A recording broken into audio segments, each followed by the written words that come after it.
Sveikučiai, jeigu jūs labai nesupyksit, šį kartą aš labai noriu pažvejoti. Pažvejoti upėtakių. Tai šiandien ir rytoj manysiu jų pagauti. Dabar einu į vietą, kurią esu nusižiūrėjęs per žemėlapius. Yra toks skardis, labai tikiuosi, kad ten bus gera vieta gyventi.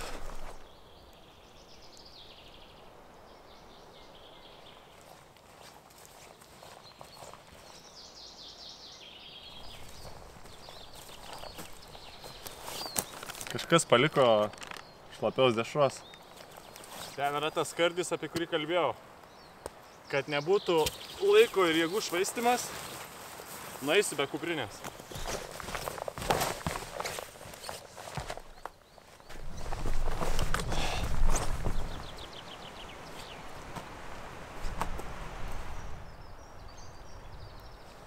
Tarp šitų dviejų medžių bus galima net, man atrodo, hamaką pasikabinti. Tik vienas dalykas, jeigu nutrūktų ar krisčiau, gal ir prasidurčiau. Aš tikrai žinau, kad jums irgi yra buvę, kad susiplanuojat kokią išvyką ir jai dar net neprasidėjus, jums jau pradeda nesisekti. Tai man irgi šiandien tai buvo, atvažiuojant čia, važiavau, sakykim, tokiu nelygiausiu keliu ir tiesiog, kai mašina kratėsi, atsidarė mano automobilio kvapas ir pasipylė po visą saloną. Ir dar pasirodo, po poros dienų pradėjo luptis mygtukai. Bet, kai atėjau čia, supratau, kad man iš tikrųjų šiandien sekasi, nes šita vieta atrodo geriau nei aš tikėjausi. Planas yra toks, paslėpti kuprinę, pasidėti daiktus ir nieko nelaukiant eiti žvejoti. Kodėl aš noriu tą kuprinę paslėpti? Todėl nes planuoju eiti aukštyn upe prieš srovę ir čia grįšiu tik vakare. Labai tikiuosi rasti laisvą stovyklavietę.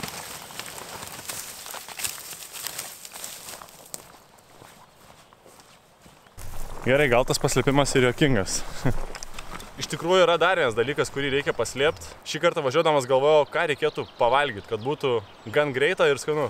Tai nutariau šaltibarščius. Čia turiu kefyrą, tai jį gal labiau reikia neslėpti, o užšaldyti, nes mes norim šaltibarščių. Upės vandens temperatūra yra apie 7-8 laipsniai. Tai reiškia, kad upėtakiai turėtų norėti valgyti ir gali būti, kad aš valgysiu šaltus šaltibarščius, nes šaldytuve yra apie 5, 4, 6, kažkas tokio.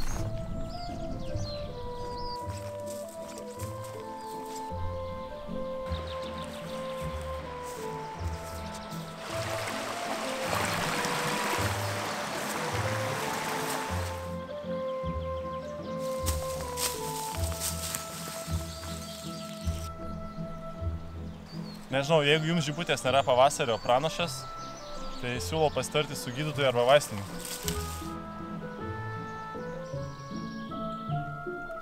Praėjau neįtikėtinai daug ir gražių ir gerų vietelių, kur turėtų gyventi upėtakis.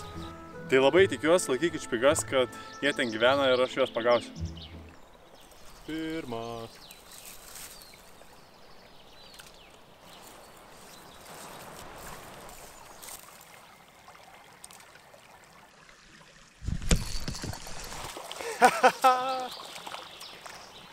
Atsikabino. Širdis suspurdėjo, upėtakis pasveikinti nenorėjo. Tai grinai atrodo vietelė, jeigu būčiau upėtakis, irgi čia gyvenčiau, įvirtęs rastas ir susidarius mažesnė srovė. Pamatė mano masalą, sako om.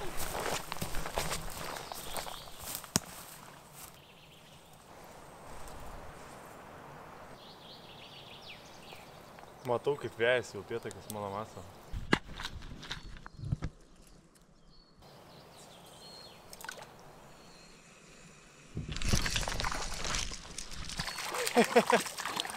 Pakeičiau masalą.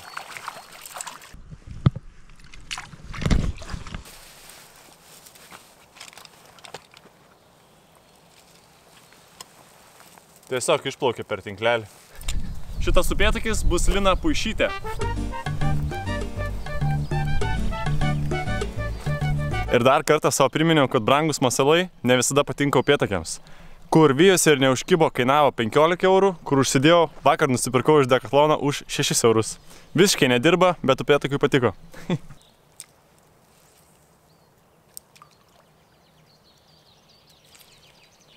Ai, buvo kibimas. Nu, pabandom dar kartą. Nebekimba. Gerai, viskas duoda ramybę. Ten buvo kibimas. Prie to rasto. Čia žvejoju kokią valandą ir turėjau jau 4 kibimus, 1 pagavau, 3 pabėgo. Tikrai nesitikėjau, kad bus taip gerai. Pabūsiu čia 15 minučių, kur buvo paskutiniai 2 kibimai, nes noriu valgyti.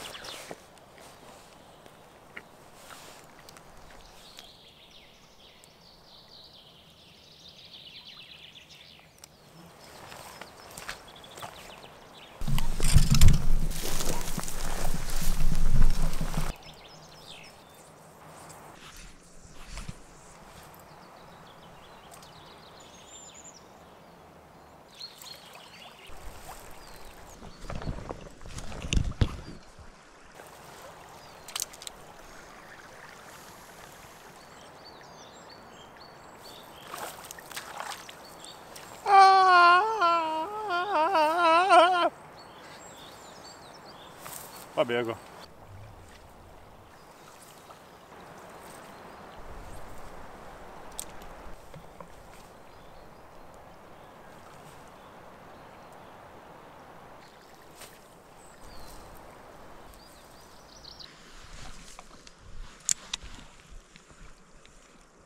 Įkrimta mano masalas ir kažkas jį bando iš karto paimti nuo paviršiaus.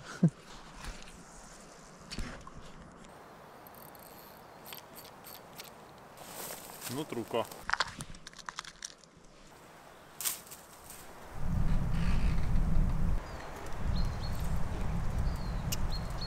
Kalė vėl.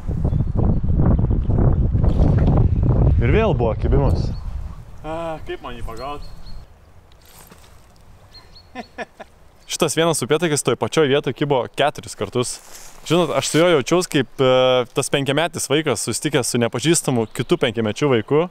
Iš pradžių nedrąsiai, įsižaidžia ir tada mama sako, gal jau raminkitės, nes bus ašarų. Ja, ir gavo į lūpą, tai nebekimba.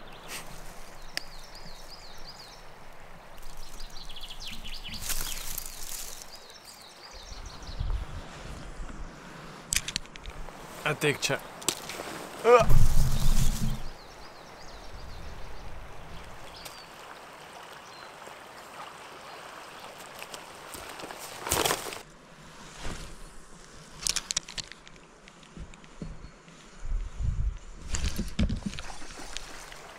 Yra. Oi, mėliukas, tu mėliukas.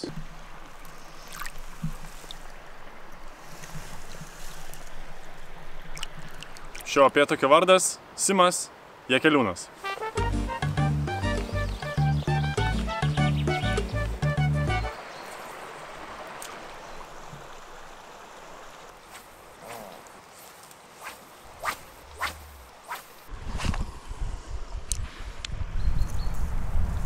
Kavalierius su pana, nesibučiuos jie niekada.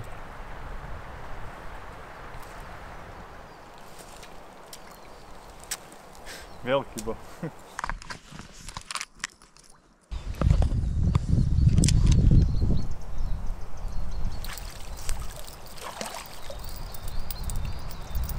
Jei!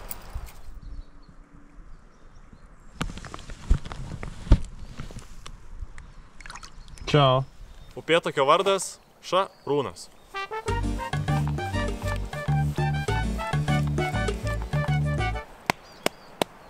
Reikėtų bebrui taip per kuprą. Už negerus darbus. Neapsigaukit, aš juokauju, nėra jokio gyvūno, kuris būtų nereikalingas gamtai. Nebent žmogus, bet ir tas reikalingas. Raudonos skruzdės. Lygiai taip pat reikalingos kaip ir bebrai. Va ten yra saldaininė vieta.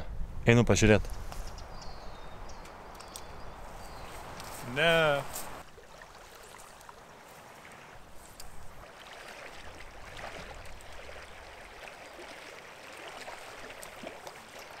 Tiesiai ant galvos užmečiau upėtakį, užkibo ir atsikabino.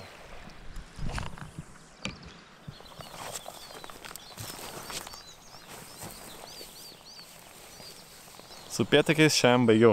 Noriu valgyti pasidaryti, bet pirmiausia reikia patikrinti, kaip mano kefyras.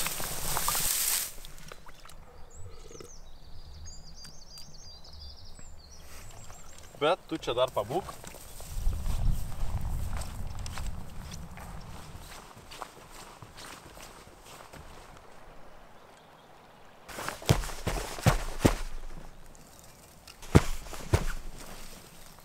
Aš čia su visais šaltibarčiais galiu nuvažiuoti. Visgi hamaką kabinsiu šiek tiek aukščiau, nes ir patį laužą reikės pastumti.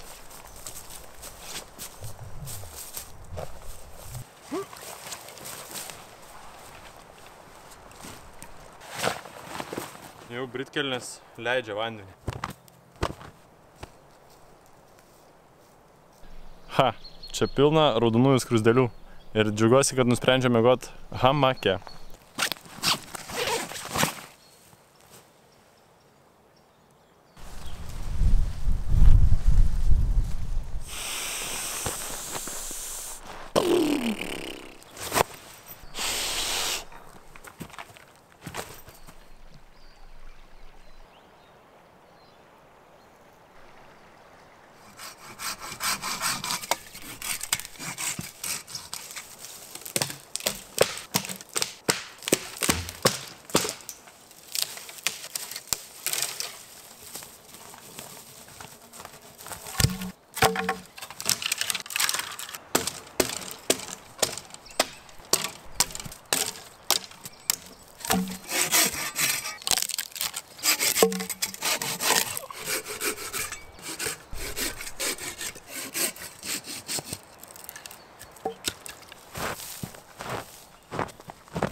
Tai kaip ir minėjau, valgysiu šaltibarščius, bet dabar nenoriu dar traukti iš vandens, reikia pasiruošti viską, kad galėčiau valgyti maksimaliai šaltus juos.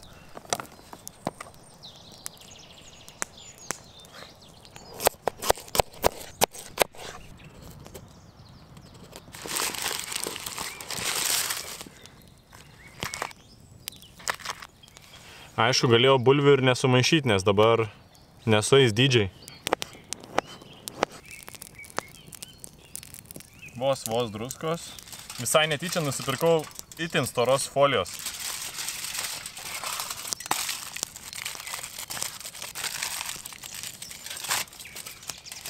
Paskutinė. Tikiuosi per tą foliją iškeps.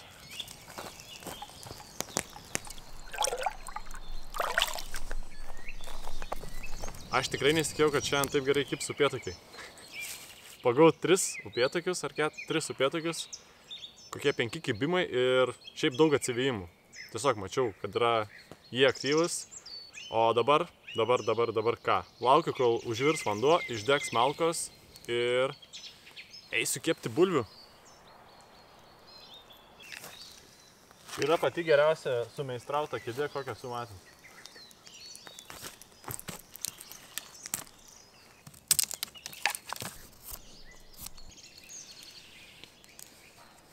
Visgi pagalvojau, kad dar kiti produktai buvo visą dieną šilumoj, tai pasidarysiu, viską supjaustysiu čia į vidų ir vėl užmerksiu, kad šiek tiek atšaltų viskas. Bet gali būti viena didelė problema, kad man viskas čia netils. Pabandysim, pažiūrėsim. Ai, nu va, jau netelpa iškart.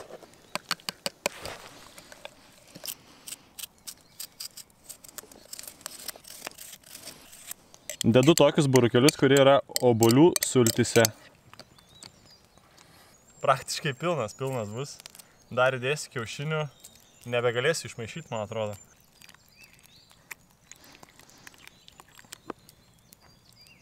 Pabaigai dar druskos ir galėsiu dėti šaldytuvą.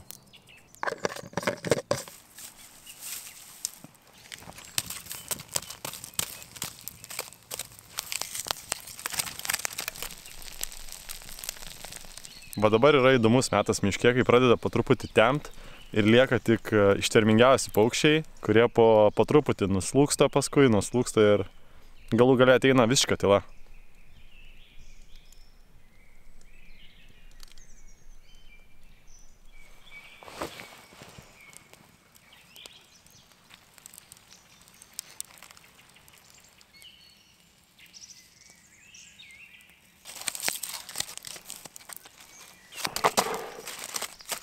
gal bulvės ir sudegė, o gal ir ne.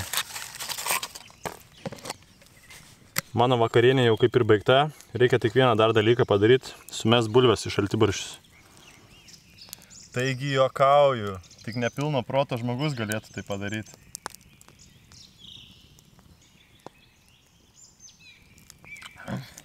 Nežinau kaip jūs, bet aš esu pasiruošęs šiems šaltibarščiams.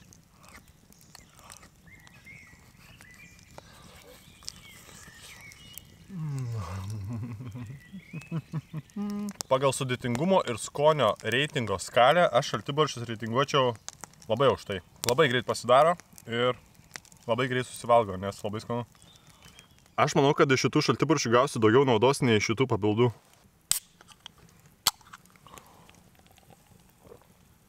Tai jau klausit savęs, kuriam tik telpa. Galiu jūs nuraminti, kad ne per vieną kartą šitos šaltibarščius suvalgysiu. Šį kartą tikrai pusryčiam pasiliksiu juos. Iki upės nebenešiu, nes naktį bus +4 tik, tai bus kaip šaldytuve irgi. Gerai, viskas, aš čia einu susiraityt. Rytoj susitiksim Upėtakių karalystėje.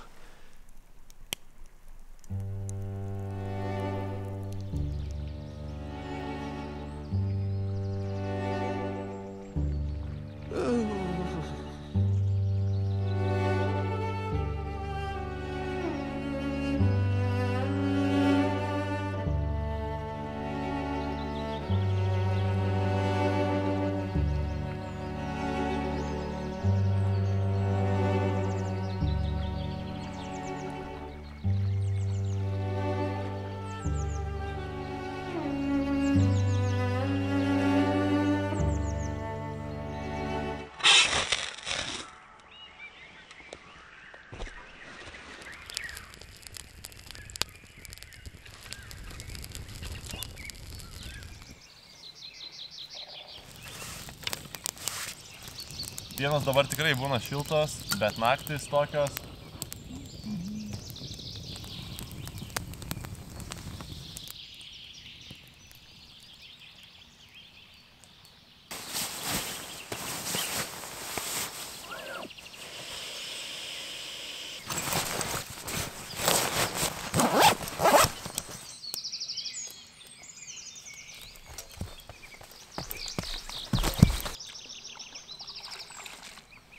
Hei, jau rytas, keliamės.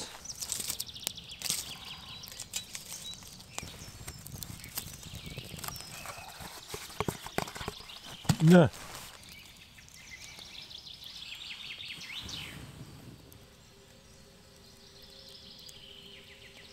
Vandenį iš upės verda apie 10 minučių, tada galima gerti. Dovydas šiandien yra suplanavęs dar vieną pilną dieną žvejybos. Tai pakepa dešras, pašildo bulves, suvalgo šaltibarščius ir eina gaudyti upėtakių bei duot jūsų vardų jiems. Kodėl aš tai darau? Nes tai yra mano rėmėjų vardai ir mano padėka. Tokio tipo mano padėka. Ir žinau, kad jums šitą stovyklavietę taip pat patiko, tai gausit ir jos tikslias koordinates. Ir aš pasikartosiu, kad tokias vietas reikia naudoti atsakingai, švariai ir protingai. Tada bus gražių vietų visiems daugiau. O dešros, mano dešros, kaip laukiu jūsų jau. O mano dešros, paskanausiu jūsų to jau.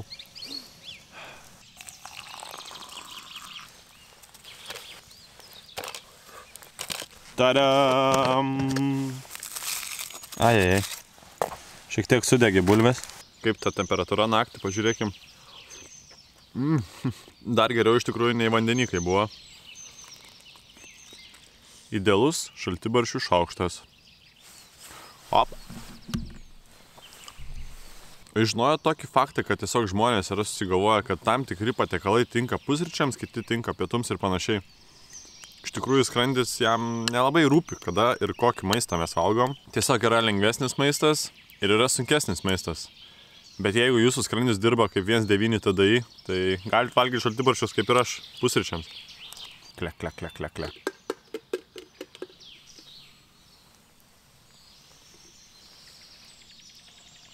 Pusantro litro šaltibarščių. susipakuoju hamaką, susikraunu visus daiktus ir šiandien leisiuos žemyn upe.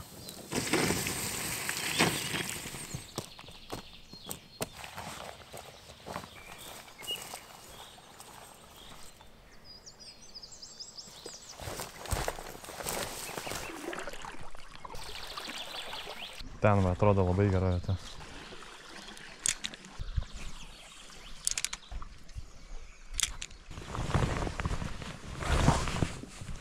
Šitos vietos tikrai upėtakiams buvo kaip iš vadovėlių, bet dėja, gal dar anksti.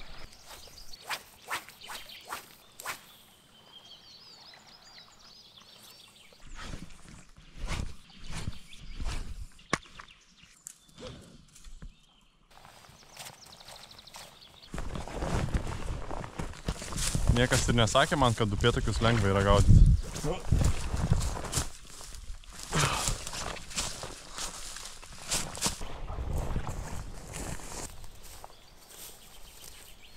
Ką tik mačiau, va ten prieš srovę atplaukiantį labai didelį upėtakį ir nuplaukė ten, kur šešėlis. Kažkaip man atrodo, kad tokiose vietose mane gelbėtų muselinė meškerė.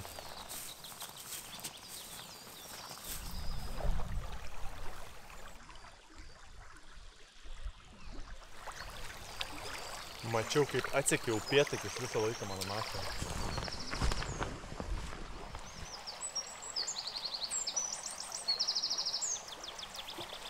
Buvo kibimas ir vėl bandė kibti.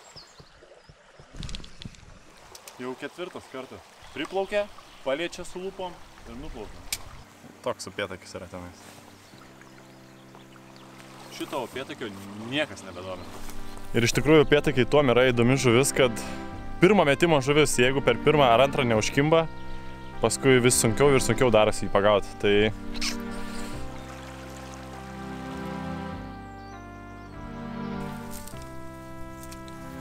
atnaujinimas būtų toks, kad mačiau upėtakių, bet jie tik pamato mano masalą, šiek tiek pakyla, ir atsitraukia, neužkimba.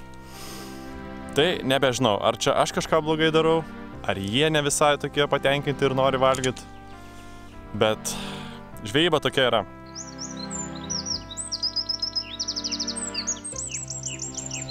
Iš visų upių Lietuvoje, kuriuose esu buvęs, man šita tikrai pati gražiausia ir kaskart, kai čia atvažiuoju, tiesiog negaliu atitraukti akių ir grožiuosi, žaviuosi ir mėgaujuosi čia būdamas. O jeigu dar ir žuvies leidžia pagauti, tada iš viso yra labai, labai gerai.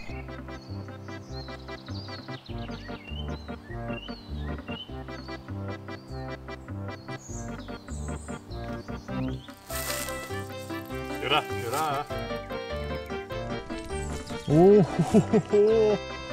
Bet čia ne upėtakis. Čia kiršlys. Wow.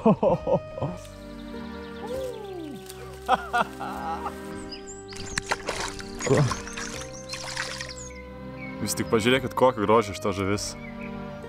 Lietuvoje tokios gyvena žuvis.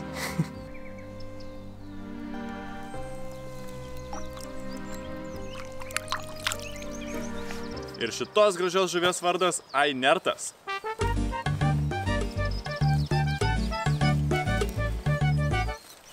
Įspūdinga žuvis ir pasirodo, jį čia gyvena.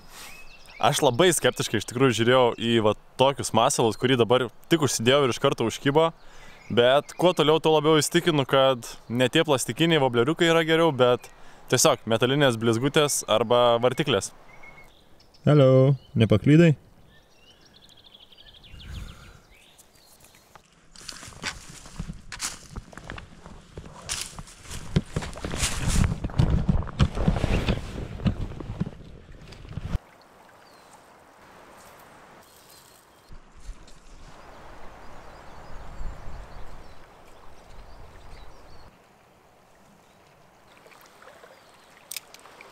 Upėtakiui vieta top.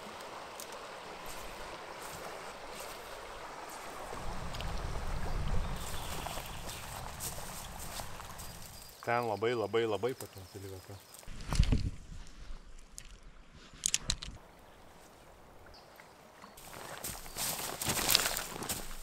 Oi.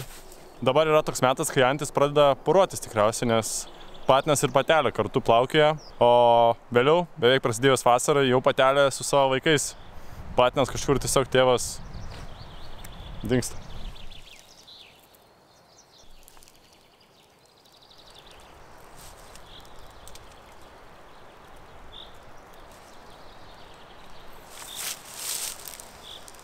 Turėjau kibimų!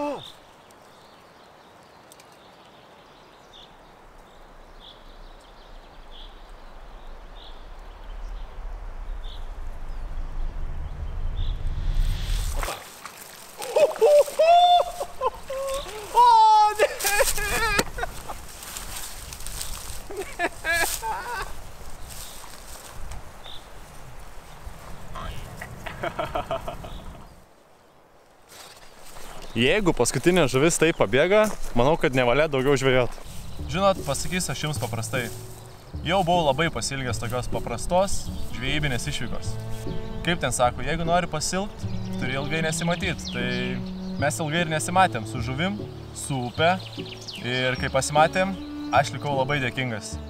Jeigu jūs buvot pasilgę ir esate dėkingi, paspauskit patinka, parašykit komentarą ir prenumeruokit mano kanalą.